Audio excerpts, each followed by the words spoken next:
That's why God, that's why God, that's why God made the movie. What was the process that got you the position of director of programming for the Siskel? Sure. Well, there was this genie, this lamp that I rubbed, and just kidding, just kidding.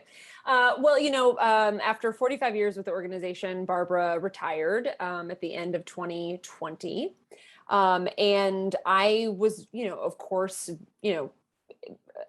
was on, seeing her great work and knowing and being an audience member of her programming for so many years. I've admired the programming at the Film Center and been involved at the community council for many years. So, I applied and reconnected with Gene here, the ED, and the members of the team and the SAIC crew. And yeah, so it was a pretty boring or regular, I shouldn't say boring, but it was pretty, I applied and, and I was the right candidate for the job. The door was open, really good. You walk right through. I love it. Yeah, exactly. Exactly. So on the eve of reopening, what do you think the state of Chicago film exhibition is in this somewhat after the pandemic emergence? That's the $1 million question. Yeah. I think there, just for all film exhibitors, there's anxiety. We wonder where audiences are. We wonder what audiences have been experiencing for the last year and a half. Have habits changed? Have the way we kind of move around cities and our communities changed? So I think there's just anxiety about those sort of unknowns. But I also see the enthusiasm of audiences going back to places like the Music Box and and really getting involved in new ways with cinemas. I think audiences actually, there are probably people who will come to the Film Center and who are going to movies more because it wasn't part of their regular habits, but that we've all been cooped up inside, that it's becoming something that they do more regularly. So there's hope along with that anxiety. And I certainly hope in my position at the Film Center, I will do my best to, break down the silos and the walls that we kind of put around ourselves, not intentionally, but just the inertia of being busy. You kind of don't really look to see what your neighbor's doing. So I've been trying to reach out to the film festivals and the films, venues to be like, what are you doing? Like, could we do stuff together? Because I really do feel like a rising tide raises all ships. And I hope that after a year plus of not working with ourselves or with anybody else, we can kind of like band together and do more things and be more creative and more collaborative so that we feel that kind of like stronger, linear kind of thread through the city. So anxiety, hope, collaboration, those are the words I'm feeling these days. Yeah, that's the summation, yeah. Since you got the job in February, how did you hit the ground running and how has that experience prepared you for the theater reopening?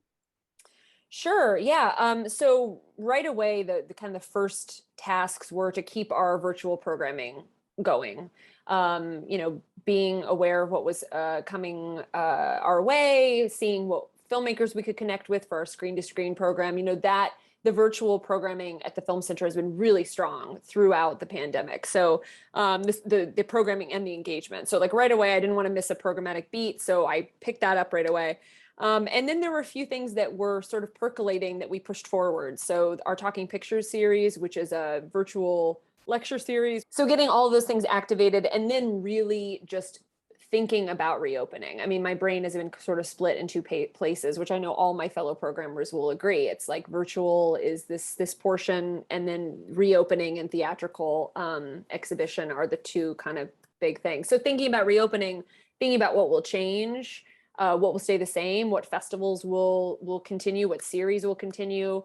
And I will say, like, I'm so excited to reopen, not only because we're reopening, but I also feel like, it's like I said this to Jack the other day. I was like, you can say you're going to go for a run. You can put on running clothes. You can plot your map or, your path, but then you just have to run. You're not running until you're running. We need the time that we have, but I'm really excited for that. How would you describe the atmosphere of film distribution? And how are you going to connect to the cinematic gems through the labyrinth of this current system?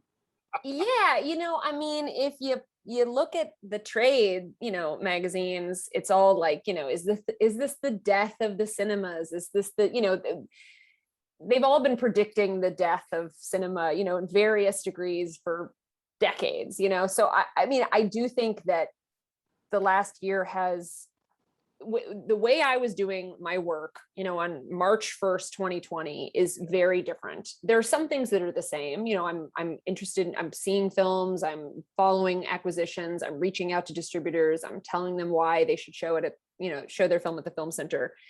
But it does feel like, you know, there's some of those sort of unwritten rules or written rules that feel a little like everything's a little bit squidgy on the ends. You know, it's like some of it's, you know, can we take this film exclusively? Yes, it's exclusive, but it's also available virtually, you know, on VOD, you know, it's available through other cinemas virtually. I think the goal right now for us is program exciting films, program films with talent and filmmakers in attendance, do what we can to make that movie-going experience either amplified in some way, you know, by showing something on film or showing it with a filmmaker or putting together a creative series, or just having quality content on screen that people remember. It's just different. It's different in the theater. It really is.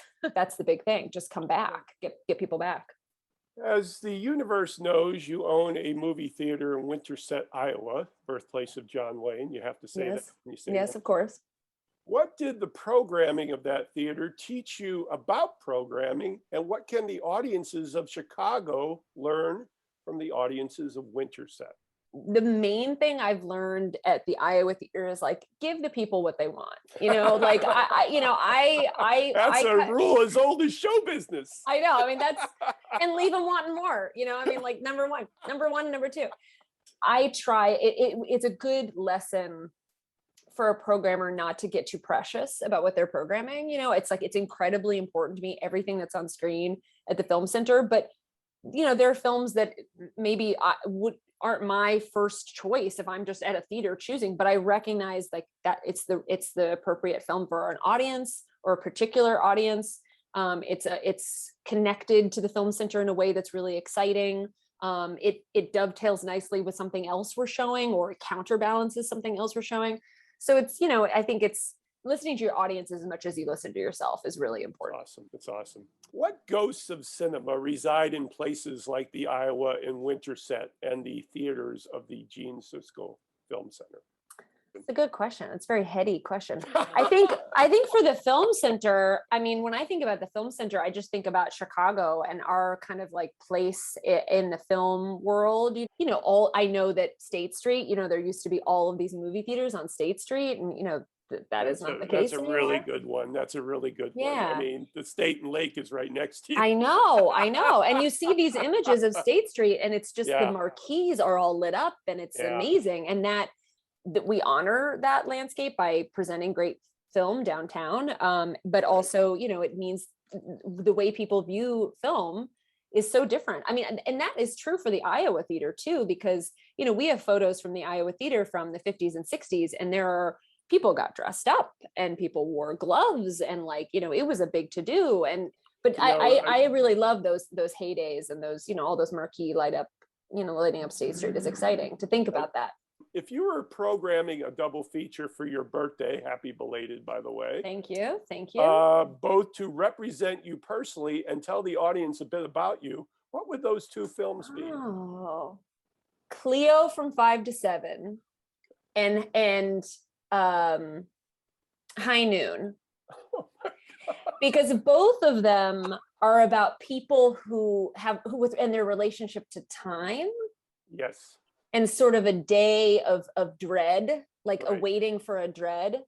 And then my other one would be if people really want to feel like not happy, would be Jean Delman, the Chantal Akerman film, which is one of my favorite films, and Under the Skin, which, you know, would both be women who sort of float through time. Final one, let us hear the ultimate plug for the Gene Siskel Film Center theater reopening from the ultimate programmer of those theaters, Ms.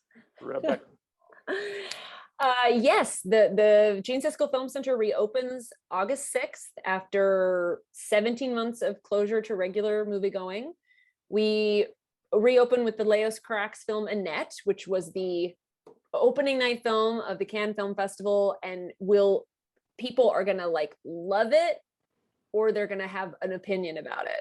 And you've got to see it on the big screen. I watched it on my laptop. I can't wait to see it on the big screen. It's, you know, a rock opera with Adam Driver and Marion Cotillard, you know, composed by Sparks, directed by Leos Crack. So it's like bonkers. And then we also have a Fellini retrospective, which is 9 weeks long, starting with The White Sheik and ending with Armorcord, I think. So that'll be fabulous. And there are all these restorations from Italy. And then last but not least, we've got a bunch of filmmakers that are going to be in Chicago, local filmmakers who are visiting. Braden King's new film, The Evening Hour, he's going to be in town for that film. The new Siskel Jacobs film will be playing, the Kartemquin film Unapologetic. So we've just got like a lot of really exciting in-person appearances that I'm excited about. So yeah, come see stuff on the big screen. Don't miss Annette. We're thrilled to have it, and I really, really want to hear what people think about it. You know, tickets are on sale now for Fellini, for Annette, for our other new release titles when we reopen, and more to come. This is Patrick McDonald for HollywoodChicago.com. Copyright 2021.